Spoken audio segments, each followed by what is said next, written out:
Hello everyone. How are you? I'm good. I'm pretty good. Thank you. I try to invite Liz here.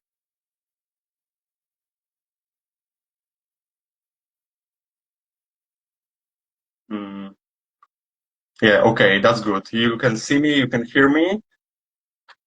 I don't know why I didn't hear Liz here. Probably something is wrong with my volume.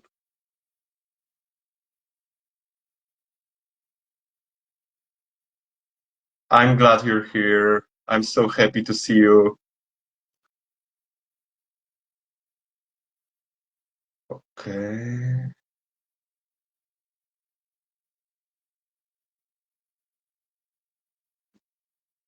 Hmm. And how are you doing today? Let me know. What's your plans for today?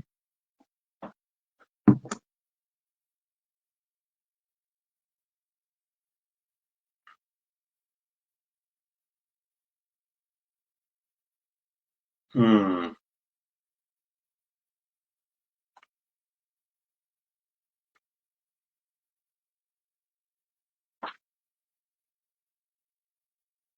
Something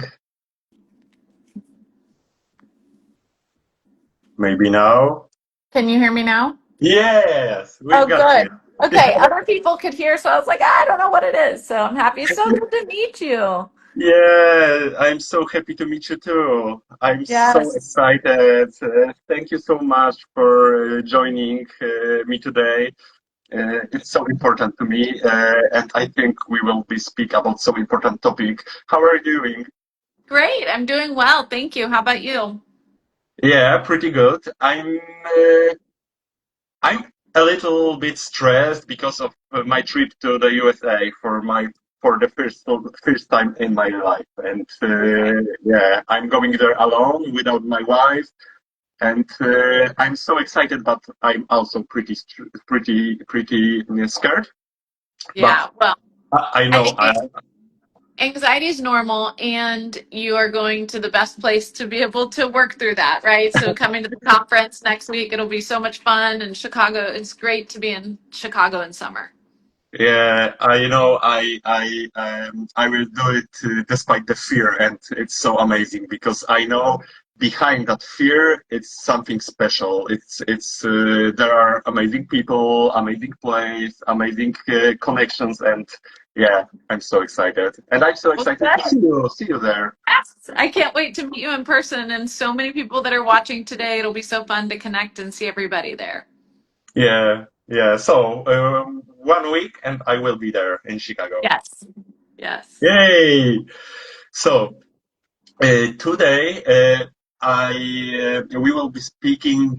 We will speak about anxiety, about facing our fears, because especially in OCD, but also in others anxiety disorders, it's so important to live despite the fear, to live, to facing our fears, because those fears are stopping us from living our life with our values. So, how this anxiety stop us for living our life, our fully life, happy life?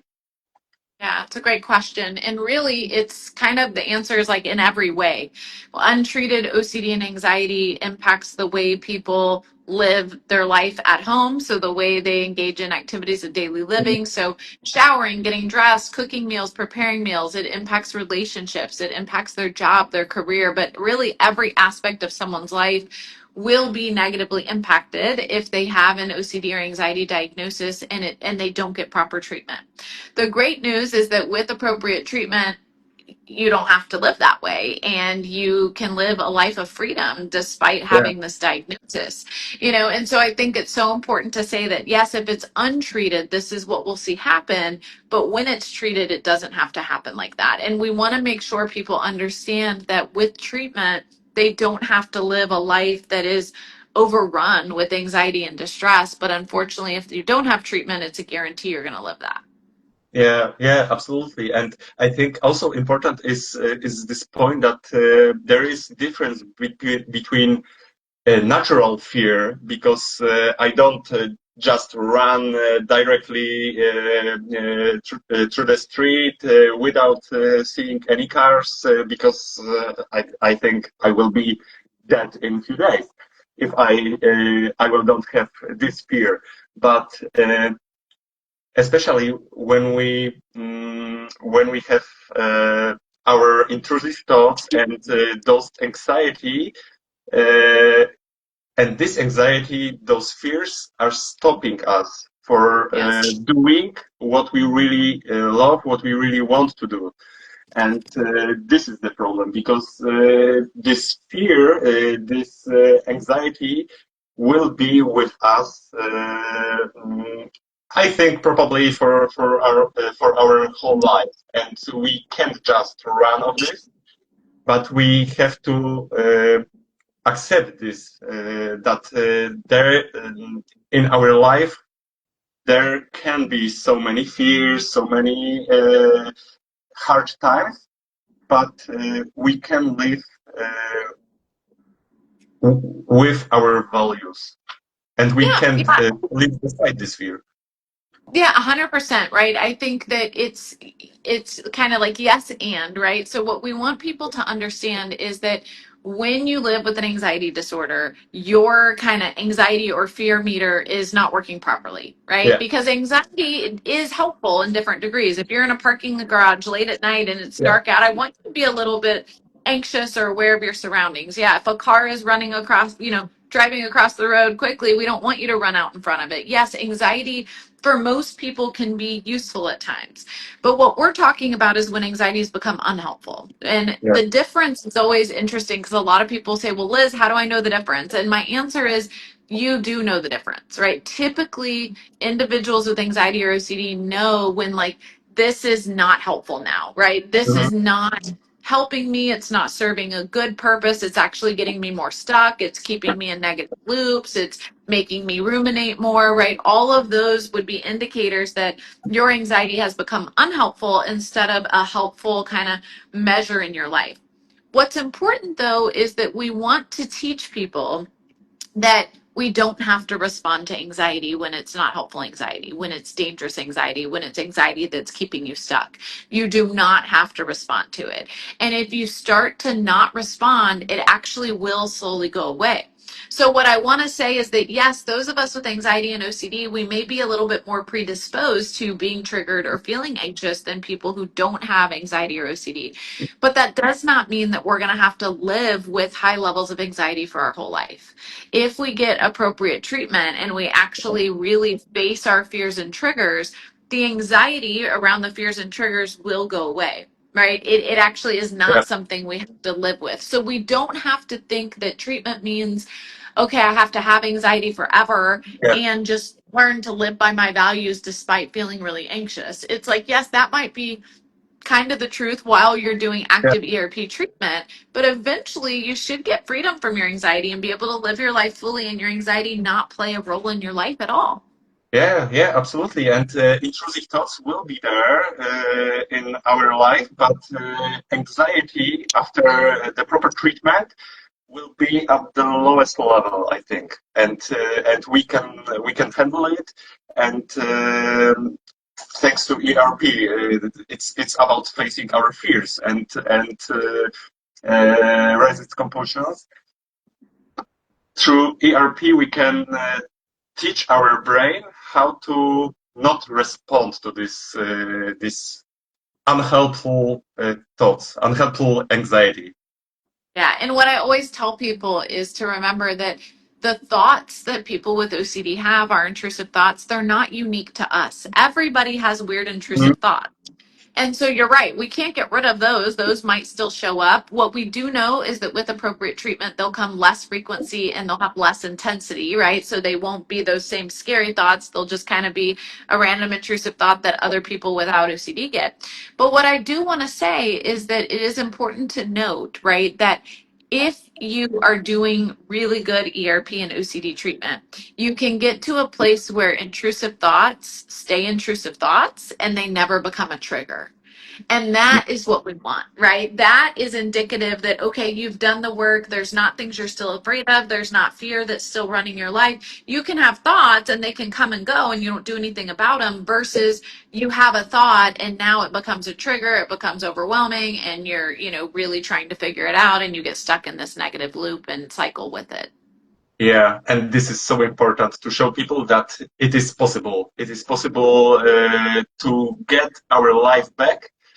And it's not about running off these intrusive thoughts because they will be there. Sometimes, often, sometimes not. But all it's about resist compulsions because compulsions work like a fuel for our OCD and for our anxiety. 100%. Yeah. So compulsions are, they're fuel. That's a great analogy, right? There's no better way to describe it. But every time we do a compulsion, we resend that message to our brain that this is dangerous. I can't tolerate it. I have to get rid of this thought. And it ends up becoming so much worse, right? More ingrained in this cycle and Yeah. loop we're really struggle to get out of because we're reinforcing it instead of breaking the cycle. Yeah. And here is also important point because we can also avoid intrusive thought, avoid triggers, avoid anxiety, and it's also not helping. It's also something that's make our situation worse and worse because when we avoid some situations that triggering us, we live like in small box and we can't go outside with friends, we can't go on the vacations, we can't even playing something with our children because when I remember one situation when my 7-year-old son asked me, "Daddy, can you play with me?"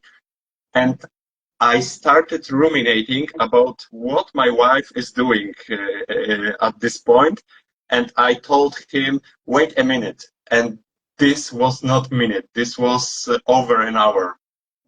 He was waiting for me for playing a game, for playing football or something like that, and I was ruminating about what my wife did in this moment. Yeah. So, it's so important to remember that, avoidance plays just as big of a role in the OCD cycle as compulsions do. Yeah. And so what we know is that, if people are avoiding, like you said, your world becomes smaller, OCD becomes bigger.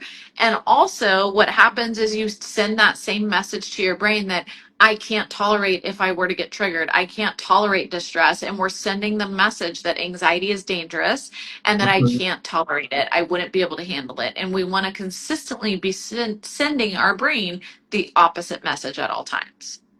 Yeah, and there is all the time a red light here in our brain that watch out, if something is really dangerous, and it's not because anxiety can kill us or can hurt us, and that's why I started last week an action despite the fear because I want to show everyone that we can do things we really love.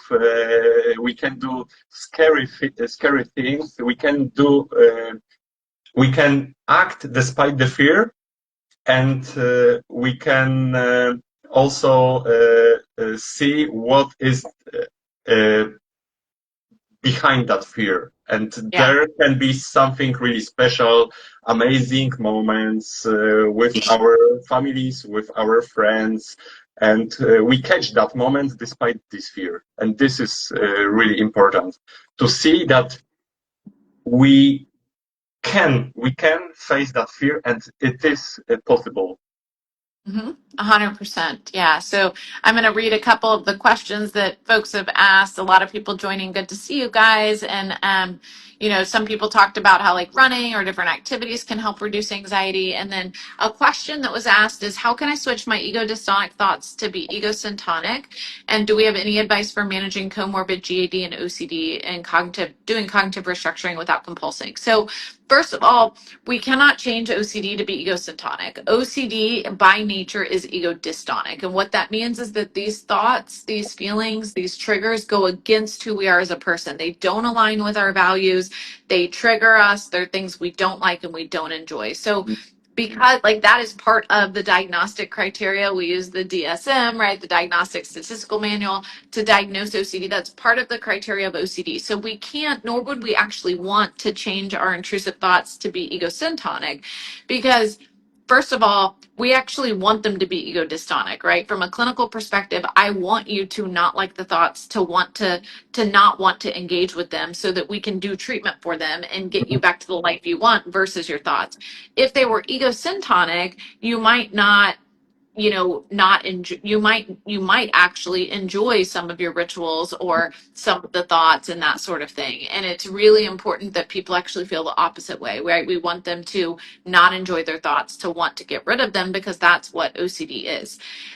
For GAD, so GAD, generalized anxiety disorder, versus OCD, it is different. One of the main differences is like the bizarre nature of the thoughts that is more in line with OCD. So with OCD, the thoughts, the compulsions don't always make sense. They tend to be really out of the norm. A lot of people, it's hard for a lot of people to understand like the reasoning, right? You can't really reason your way into OCD thoughts. Where GAD are thoughts that everybody has, right? Will I lose my job? Could I get in a car accident? Could something happen, right? And, will I be happy in the future? Those sort of thoughts that everybody has, they're normal thoughts that show up. But the difference is with GAD, these thoughts become, the response to the thoughts become really out of the norm. People start engaging in a lot of avoidance behaviors or a lot of rumination and a lot of kind of internal responses to try to feel better that then keep them stuck. So these thoughts aren't a passing thought like most people have. These are thoughts that somebody gets really stuck on, and it's really hard for them to detach or let go when they have these intrusive thoughts.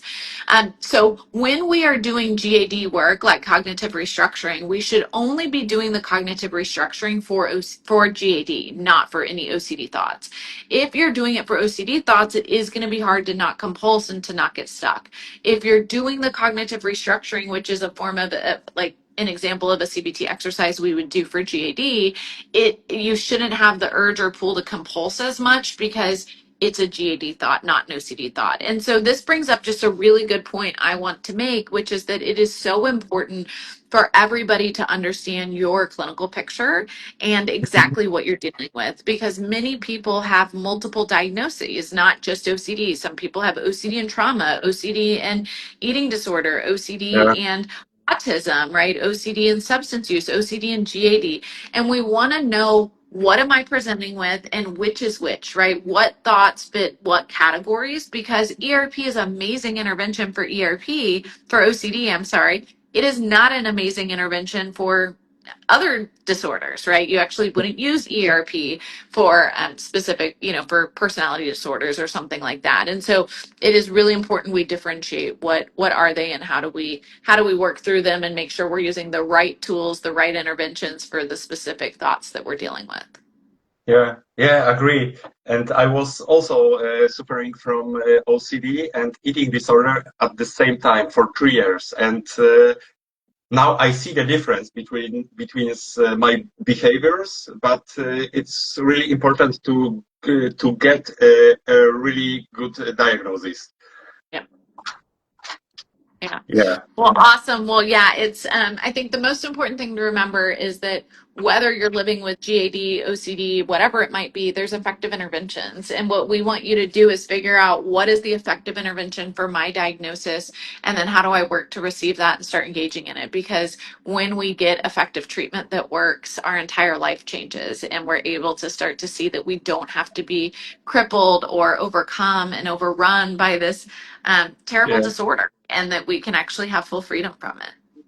yeah. Yeah, absolutely. And I'm so happy that we can speak about this out loud, and we can show people that it is hard, but it is possible, because OCD shrinks our world, and we can't do things we really love, and we can face our fears every single day, and it don't